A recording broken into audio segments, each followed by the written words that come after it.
जय हिंद साथियों। S Y classes के यूट्यूब चैनल पर आपका स्वागत है। आज हम अपनी उत्तर प्रदेश स्पेशल सीरीज़ के तहत लेकर आए हैं उत्तर प्रदेश सामान्य अध्ययन की कक्षा 2, उसका भौतिक विन्यास एवं जलवायु।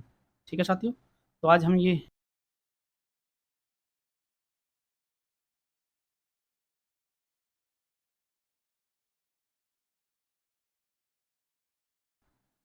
तो दोस्तों हम उत्तर प्रदेश के भौतिक विन्यास की बात कर रहे हैं। ये भौतिक विन्यास 3 भागों में बाँटा गया है। ठीक, पहले नंबर पे ये आ जाता है, ये सहारनपुर से चलते हुए यहाँ पहुँचता है कुशीनगर तक। ये वाला क्षेत्र है दोस्तों, आप जानते हो ये कुशीनगर है। ठीक, ये कुशीनगर का जो क्षेत्र है, ये जितना ये रेड रेड दिखाई दे रहा है ये सारा, ये यहाँ तक, ये क्या है, ये भाबर एवं तराई का प्रदेश है। ठीक, ये भाबर एवं तराई का प्रदेश है। इसके बाद हम बात करते हैं, ये यहाँ से होते हुए, ठीक, और ये यहाँ तक जाता है। दोस्तों ये वाला जो बीच का पार्ट है, ये वाला, ये बीच का पार्ट हो जाता है गंगा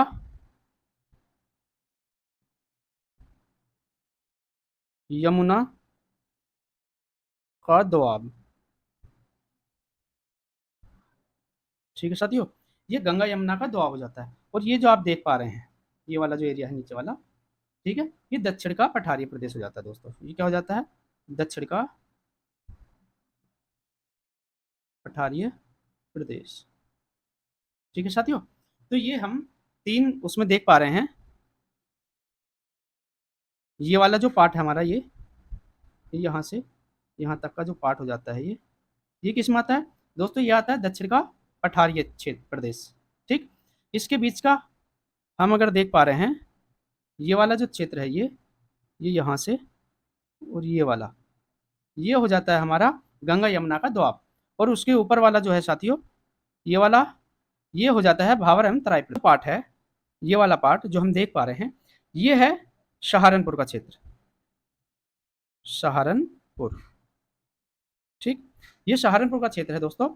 तो ये जो हिमालय है, उसका जो 4th पार्ट है, शिवालिक की पहाड़ियाँ, तो शिवालिक के नीचे वाला जो क्षेत्र है बिल्कुल, उस क्षेत्र से कुछ हद तक ये मिलता-जुलता है।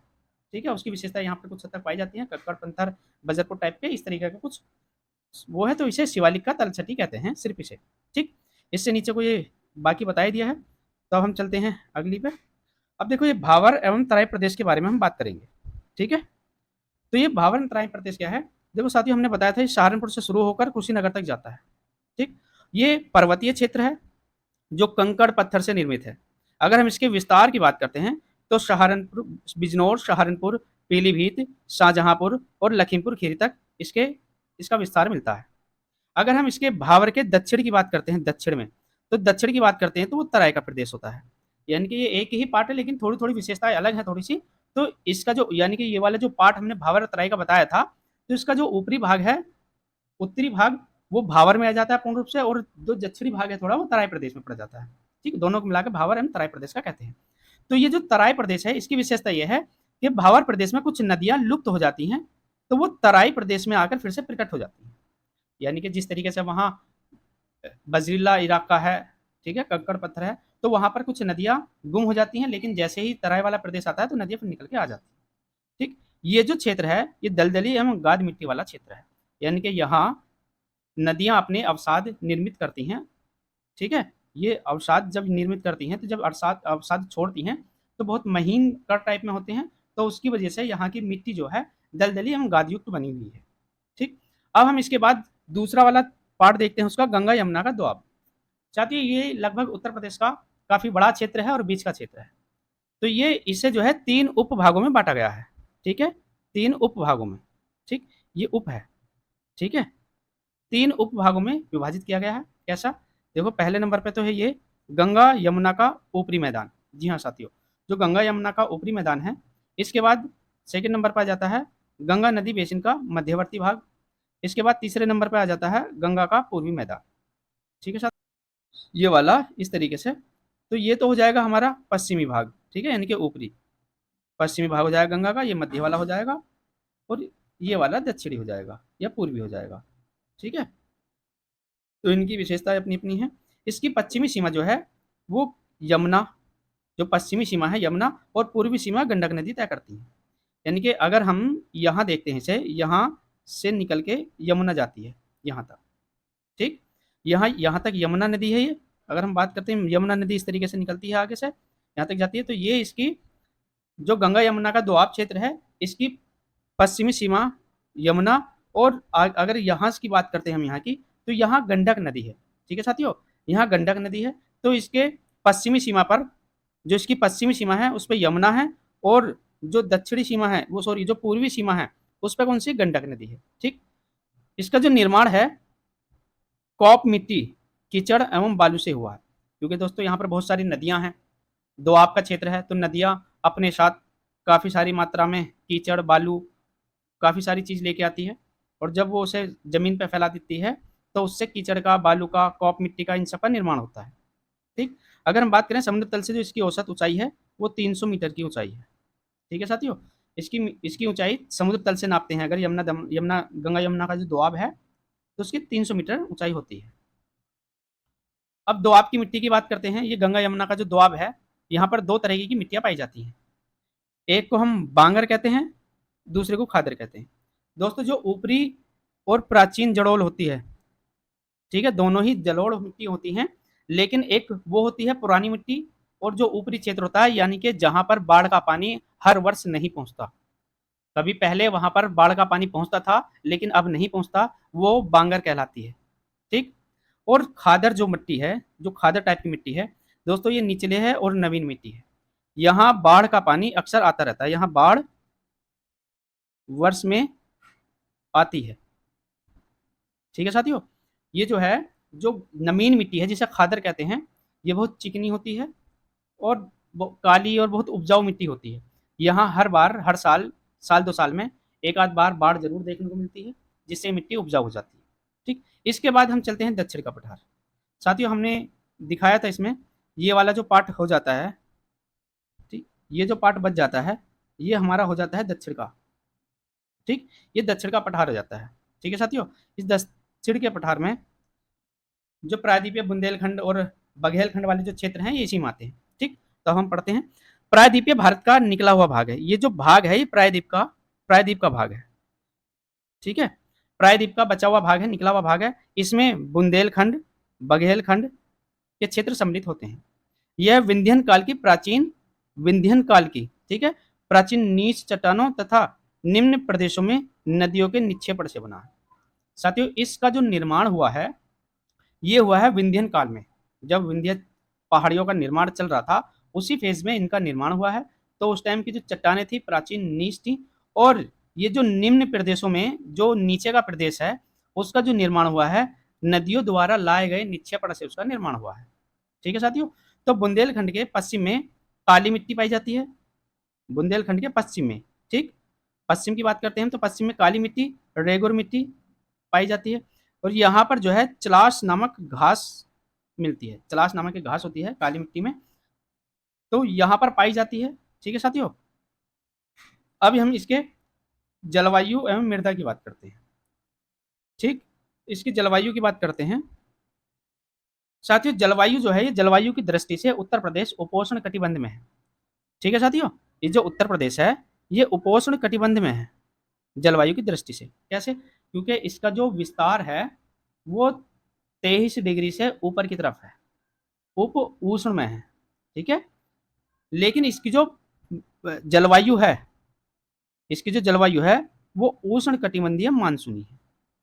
यानी कि ये क्षेत्र में जो आ रहा है, जो इसकी क्षेत्र की दृष्टि है, उस हिसाब से ये आना चाहिए था उपोष्ण कटिबंध में।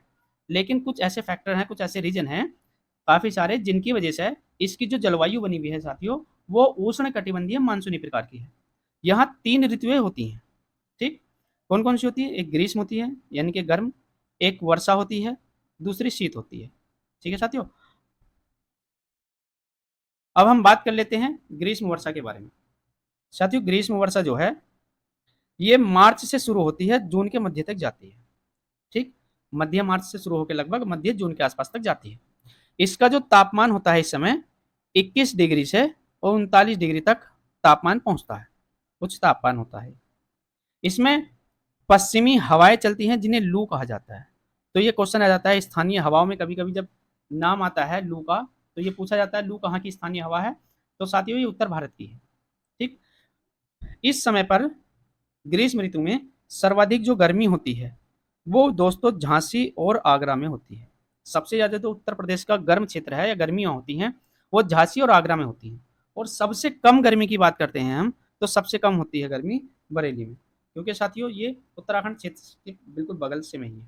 ठीक है, उत्तराखंड बगल में, तो वहाँ कुछ गर्मी का एहसास कम होता है यहाँ के मुकाबले। अब हम प्रदेश के निम्न दाब के कारण मानसूनी हवाओं का आगमन हो जाता है, क्योंकि दोस्तों जहाँ गर्म हवा रहेगी यानी कि हाई टेम्परेचर रहेगा तो वहाँ पर लो प्रेशर होता है। ठीक है, तो जब यहाँ प्रदेशों में निम्न वायुदाब बनेगा, क्योंकि यहाँ गर्मी है, गर्मी में यहाँ वायुदाब बनता है तो मानसूनी हवाओं का आगमन होने लगता है। निम्न वायुदाब होगा, वायु ऊपर उठेगी हल्की होकर, तो उसे भरने के लिए जो नीचे की तरफ तमिलनाडु की तरफ या अरब सागर में हवाएं मानसूनी चलती हैं, तो वो उसे भरने के लिए उस मानसूनी हवाओं का नाम से आगे की तरफ बढ़ती हैं, जो उत्तर प्रदेश में पहुंचती हैं और इन्हीं से वर्षा होती है। उसके बाद हम बात करते हैं वर्षा ऋतु की। वर्षा ऋतु साथियों जून, आधे जून से शुरू होकर यानी कि लास्ट जून के सप्ताह से सितंबर तक पहुंचती है। ठीक, जून जुलाई अगस्त सितंबर होती है। अब हम बात करते हैं अधिकांश वर्षा दक्षिण पश्चिमी मानसून से होती है। साथियों दक्षिण पश्चिमी मानसून से, दक्षिणी पश्चिमी मानसून कहाँ से होता है साथियों? अरब सागर से उठता है। ठीक है, अरब सागर से होते हुए जो दक्षिण पश्चिमी मानसून उत्तर प्रदेश पहुंचता है, अधिकांश वर्षा उसी से होती है। यानी कि वार्षिक वर्षा यहाँ पर 83% भाग इसी मानसूनी से प्राप्त होता है। यानी कि अगर 100 सेंटीमीटर यहाँ पर बारिश हो रही है उत्तर प्रदेश में, तो 83 सेंटीमीटर वर्षा सिर्फ दक्षिण पश्चिमी मानसून से ही प्राप्त होती है। अब भौतिक उच्चावच की विभिन्नता के कारण वर्षा के प्रभाव में, वर्षा के वितरण में कुछ भिन्नता पाई जाती है, हम उसे समझ लेते हैं। ठीक, तो साथियों उच्चावच के कारण, ये जो उच्चावच होती हैं इनके कहीं पर्वत पठार या कुछ और ऐसी चीजें होती हैं जिनका उच्चावच की वजह से इसमें वर्षा के वितरण में भिन्नता आ जाती है। ठीक है साथियों, दूसरा क्या है, पूर्वी मैदानी क्षेत्रों में औसत वार्षिक वर्षा 112 सेंटीमीटर तथा मध्यवर्ती मैदानों में 94 सेंटीमीटर तक वर्षा होती है। अगर हम बात करें पूर्वी मैदानी क्षेत्रों में, तो वर्षा कितनी हो रही है? वार्षिक वर्षा 112 सेंटीमीटर। यानी कि पूर्वी क्षेत्र कौन सा हो जाएगा साथियों? पूर्वी क्षेत्र ये वाला हो जाएगा। ठीक है, ये जो क्षेत्र है यहाँ कितनी वर्षा हो रही है? यहाँ हो रही है 112 सेंटीमीटर, यानी कि सबसे ज्यादा यहाँ पर हो रही है। उसके बाद हम देखते हैं मध्यवर्ती, मध्यवर्ती में कितनी हो रही है? 94 सेंटीमीटर। ठीक, तो मध्यवर्ती वाला जो भाग है ये वाला बाकी बचा हुआ, ये हो रही है 94 सेंटीमीटर। ठीक, अब दक्षिण का पठारी क्षेत्र ये यहाँ पर होती है 91 सेंटीमीटर। ये जो पठारी क्षेत्र है ये वाला, ये वाला। ठीक है साथियों, तो यहाँ पर कितनी हो रही है? यहाँ पर वर्षा हो रही है 91 से। ठीक, दक्षिण पठारी क्षेत्र में 91 सेंटीमीटर वर्षा हो रही है, जबकि पश्चिमी मैदान में, अगर पश्चिमी मैदान की बात करते हैं हम, तो ये 84 सेंटीमीटर है। पश्चिमी मैदान कहाँ साथियों? ये वाला पश्चिमी मैदान हो जाता है। ठीक, तो यहाँ पर कितनी है? 84। ठीक है साथियों, तो हम इस चीज को ध्यान में रखेंगे, ये जो पूर्वी क्षेत्र है सबसे ज्यादा वर्षा कहाँ हो रही है? पूर्वी क्षेत्र में हो रही है उत्तर प्रदेश के, यहीं पर गोरखपुर वगैरह ये सारे क्षेत्र इधर हैं। और हम देखते हैं ये वाला जो क्षेत्र है ये वार्षिक वर्षा का सबसे कम वाला क्षेत्र है, इसमें 84 तक पहुंचती है। ठीक, अब साथियों ये जो अधिकांश वर्षा की बात चल रही है, अधिकांश वर्षा जो होती है वो होती है जुलाई में। जुलाई का जो महीना होता है उसमें सबसे ज्यादा वर्षा होती है उत्तर प्रदेश में बाकी महीनों के मुकाबले। ठीक, और जो सर्वाधिक वर्षा होती है, सबसे ज्यादा जो वर्षा होती है वो होती है साथियों गोरखपुर में। गोरखपुर हमने बताया था ये वाला जो क्षेत्र है ये वाला, ये यहीं पर गोरखपुर क्षेत्र है। ठीक है, ये यहीं पर है, इसके आसपास में गोरखपुर, तो यहाँ पर सबसे ज्यादा वर्षा होती है, जिसमें औसत वार्षिक वर्षा जो है 184 सेंटीमीटर के आसपास है। यानी कि वार्षिक वर्षा जो है, औसत वार्षिक वर्षा गोरखपुर में 184.7 सेमी है। अगर हम सबसे कम की बात करते हैं, सबसे कम, तो सबसे कम वार्षिक वर्षा साथियों मथुरा में। मथुरा में कितनी है? 54.4 सेंटीमीटर, यानी कि 54.4 सेंटीमीटर। साथियों हमने जैसा बताया था ये वाला जो क्षेत्र है, ये वाला पश्चिमी क्षेत्र है, पश्चिमी क्षेत्र यहाँ सबसे कम होती है। तो हम देखते हैं ये वाला जो क्षेत्र है ये किस चीज का है साथियों? ये मथुरा का क्षेत्र है। ये यहाँ पर मथुरा का क्षेत्र है, तो मथुरा में सबसे कम वार्षिक वर्षा देखने को मिलती है। तो शीत ऋतु का जो आगमन है वो अक्टूबर में हो जाता है। ठीक। अक्टूबर में शुरू होकर और फरवरी के अंत तक जाता है, फरवरी से मार्च तक में भी इसका प्रकोप देखने को मिलता है। सर्वाधिक ठंडा महीना जो है, सबसे ज़्यादा जो सर्दी होती है साथियों, वो जनवरी में होती है। जनवरी फरवरी सबसे ज़्यादा ठंडी होती है। जनवरी का टेम्परेचर सबसे लो हो जाता है, क्योंकि इस टाइम पे शीतलहर यानी कि विंटर वेकेशन वाले जो हवाएं हैं ठंडी, वो चलती हैं। ठीक। अब हम दक्षिण पठारी क्षेत्र में अधिकतम तापमान 28.3 डिग्री सेंटीग्रेड होता है। कहाँ होता है? दक्षिण पठारी क्षेत्र में। दक्षिण पठारी क्षेत्र कौन सा? साथियों ये वाला जो क्षेत्र है, दक्षिण पठारी क्षेत्र है। तो यहाँ का जो टेम्परेचर है, यहाँ का टेम्परेचर कितना होता है? 28.3 डिग्री सेंटीग्रेड। और न्यूनतम की बात करें, ये अधिकतम है, न्यूनतम की बात करते हैं तो ये 13.3 डिग्री सेंटीग्रेड तक पहुंच जाता है, सेल्सियस तक पहुंच जाता है। और मैदानी क्षेत्रों की बात करें अगर हम, मैदानी क्षेत्र गंगा यमुना का दोआब का जो क्षेत्र है, उसका जो तापमान है 27.2 डिग्री सेल्सियस से लेकर 10 डिग्री सेल्सियस तक पहुंच जाता है। ठीक है साथियों। अब हम इसके आगे चलते हैं। शीत ऋतु में, सर्दियों में क्या होता है? पश्चिमी विक्षेप के कारण उत्तर पश्चिमी क्षेत्रों में कुछ वर्षा होती है। आपने देखा होगा जनवरी में और दिसंबर के महीने में पश्चिमी विक्षोभ के कारण कुछ वर्षा होती है, जो रबी की फसलों के लिए बहुत लाभदायक होती है। उस टाइम पे पानी की आवश्यकता होती है कुछ फसलों को, तो वो जो बारिश होती है पश्चिमी विक्षोभ से, तो वो जैसे गेहूं है हमारी रबी की फसल, जो चना, मटर, सरसों, तंबाकू, आलू, ये जो फसलें हैं साथियों, इनको जो है वो लाभदायक होती है इनके लिए। अब हमें रबी की फसल याद रखनी है, तो दोस्तों हम किसी भी तरीके से रबी की फसल हमें याद रखनी चाहिए। ये क्वेश्चन आता है कि रबी की फसल कौन कौन सी हैं, जायज़ फसलें कौन कौन सी हैं और किस मंथ में बोई जाती हैं, सारी चीज़ें हम आगे बताएंगे। लेकिन यहाँ थोड़ा सा बताया है, बाकी चीज़ें आगे बताएंगे, लेकिन हमें ये याद रखनी है, किसी भी तरीके से हम याद रख सकते हैं, कुछ ट्रिक बना सकते हैं।